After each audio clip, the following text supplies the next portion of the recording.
The night my brother announced that my company was finally his, everyone in the room applauded. I never imagined that the person who would eventually try to take my company from me would be my own brother. When I first started the business, Daniel was one of the people I trusted most. He had watched me build everything from the ground up, from the days when I worked alone in a tiny rented office to the time when our company finally began attracting serious clients. In those early days, he would often tell people how proud he was of me. He would say that I had created something special, with nothing but hard work and determination.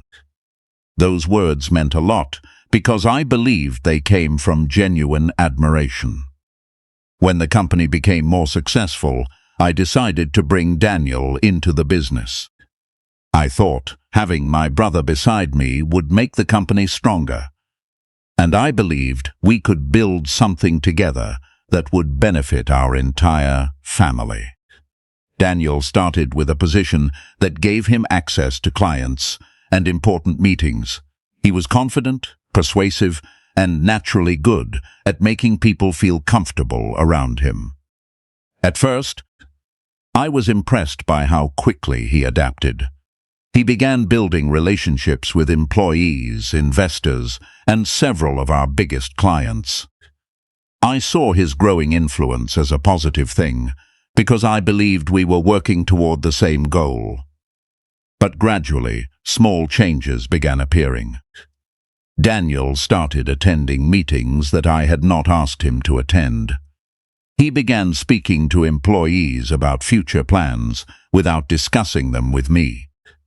Sometimes I would hear about decisions involving my own company from other people before Daniel told me anything.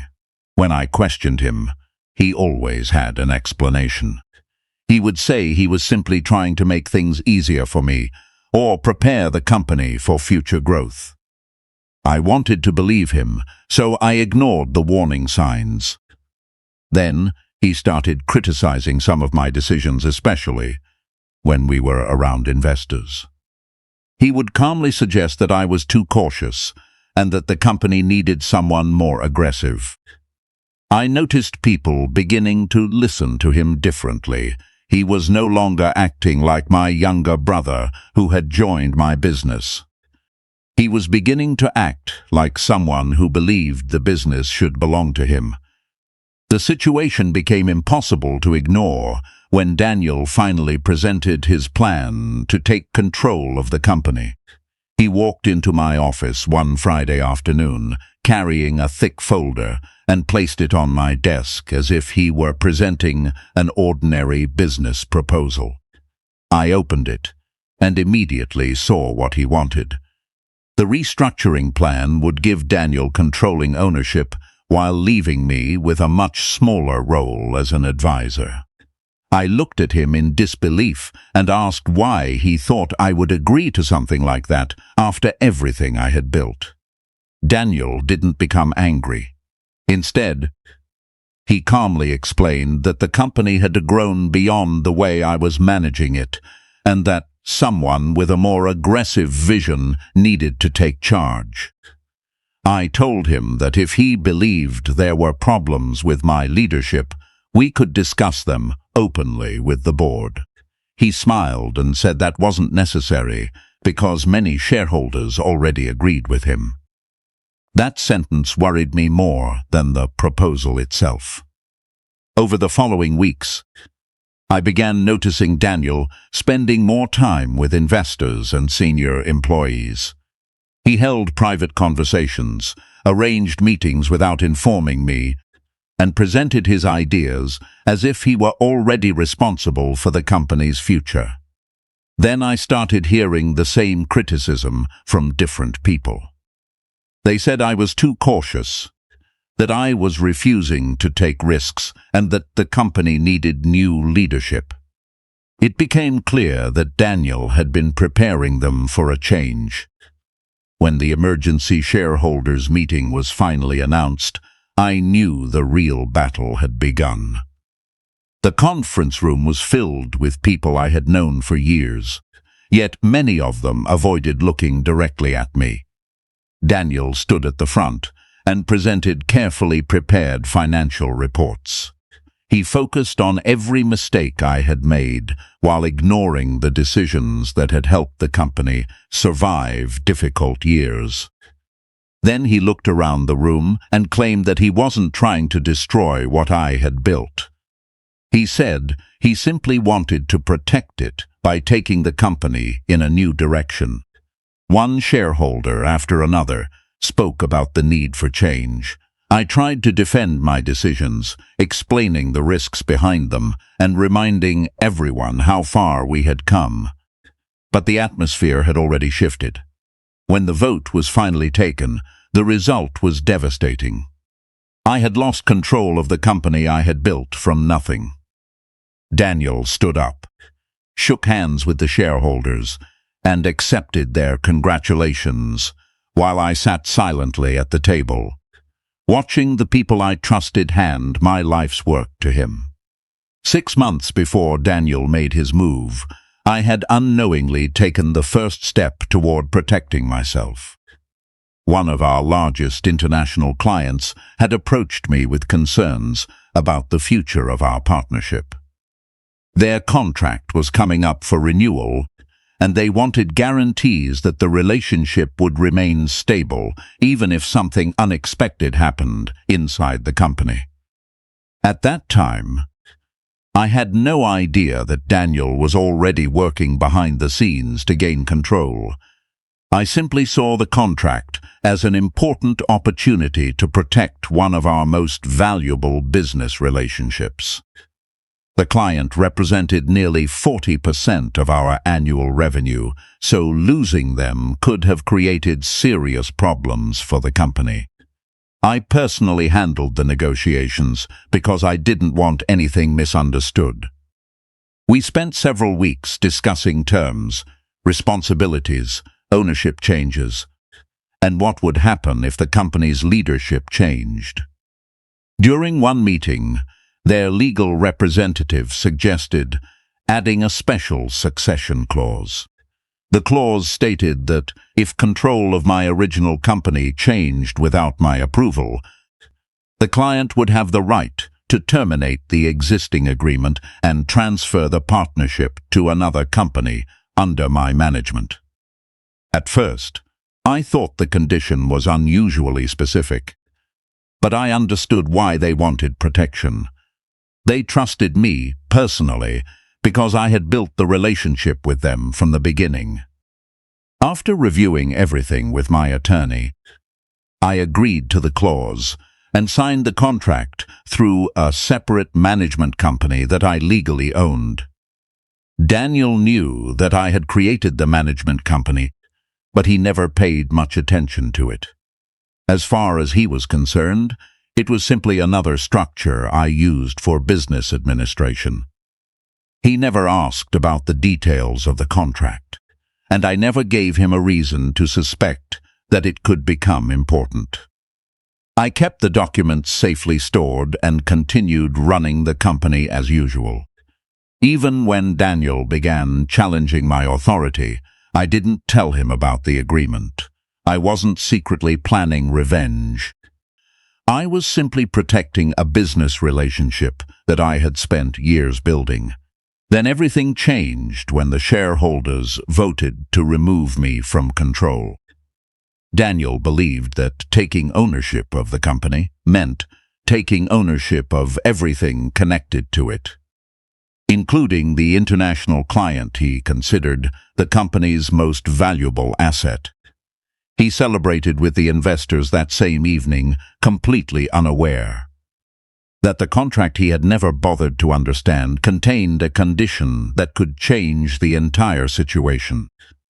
While Daniel was congratulating himself on becoming the new leader, I had a copy of that agreement sitting safely in my files, waiting for the moment when its most important clause could finally take effect, the morning after Daniel officially took control of the company. He arrived at the office like a man who had just conquered an empire. He walked through the lobby greeting employees, shaking hands with investors, and telling everyone that the company was entering a new era. He had no idea that within days, the biggest challenge of his career would arrive. I was no longer part of the company, so I stayed away from the office and waited quietly. My attorney had already reviewed the contract several times, and there was no doubt about what the succession clause meant. Since the shareholders had transferred control without my approval, the international client had the legal right to terminate its existing agreement and move the partnership to my separate management company. I contacted the client's representative and explained what had happened. They confirmed that they had been monitoring the ownership dispute and were ready to activate the clause. Within 48 hours, the formal notice was delivered to Daniel's company. The letter explained that because control had changed without my consent, the existing agreement would end according to the conditions both sides had previously accepted. The client would no longer operate under the old company structure and would instead continue the relationship through my management company. Daniel received the news during a meeting with several investors. According to one person who was there, he read the letter twice before asking if it was a mistake. It wasn't. The client represented almost 40% of the company's annual revenue, and losing that contract immediately changed the financial picture. Investors who had celebrated Daniel's leadership began asking difficult questions. Where was the replacement revenue? Why had nobody known about the succession clause? Why had Daniel taken control without understanding the company's most important agreements? Daniel became increasingly frustrated. He called me repeatedly, but I refused to argue over the phone. Eventually, he sent me a message asking for a meeting. I agreed to speak with him because I wanted everything handled professionally. When we met, he looked completely different from the confident man who had stood in front of the shareholders only days earlier. He placed the contract on the table and asked why I had never told him about it. I reminded him that he had never asked about the agreement, and more importantly, he had never expected me to need protection from him. Daniel accused me of deliberately setting a trap, but I told him the truth. I had negotiated the contract long before I knew he planned to take control. The contract wasn't created to punish him. It existed because I had built a valuable relationship and wanted to protect it, while Daniel had been so focused on winning control that he never bothered to understand what he was actually taking over. The consequences of Daniel's decision became impossible to hide after the international client officially transferred its partnership to my management company. The company he had fought so hard to control was suddenly facing a financial crisis, and the investors who had once celebrated his leadership were demanding answers. An emergency meeting was called in the same conference room where Daniel had proudly announced that he was now in charge. This time, however, nobody was congratulating him. The atmosphere was tense, and every person in the room understood that the company had lost one of its most important sources of revenue. Daniel tried to explain that the situation was caused by an unexpected contract issue, but several shareholders already knew the truth. They wanted to know why he had never reviewed the agreement before taking control. One investor placed the contract on the table and asked Daniel whether he had known about the succession clause. Daniel admitted that he hadn't. That answer changed the mood in the room. The shareholders began realizing that his confidence had been greater than his preparation. They had trusted him to lead the company because he promised growth. but he had failed to understand one of the most important agreements connected to the business. Daniel then turned to me and asked whether I would return and help stabilize the company. I agreed to listen, but I refused to simply step back into the same position I had lost.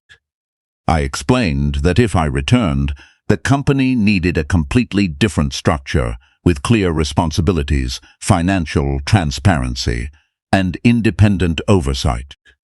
I wasn't interested in getting revenge or humiliating my brother. I wanted to make sure the company could survive without becoming a battlefield between family members. Eventually, the shareholders accepted my conditions. Daniel was removed from his executive position, and an independent management team was brought in to handle the company's daily operations. I helped stabilize several client relationships and rebuild the confidence that had been damaged during the leadership dispute. Months later, I started a new company of my own. This time, I created stronger contracts from the beginning and made sure every important agreement was reviewed carefully by professionals. I also learned something that had taken me years to understand. Family loyalty and business trust are not always the same thing. Daniel eventually apologized. His apology didn't erase what had happened, but I accepted it because carrying anger forever would only keep me connected to the betrayal. I forgave him, but I didn't give him the same access to my life or business again. He had once believed that taking my company meant taking everything I had built. What he didn't understand was that a company is more than an office, a name, or a group of contracts. It is built through relationships, reputation, trust, and years of hard work, and when those things are protected carefully, losing control of one business does not mean losing the ability to build another.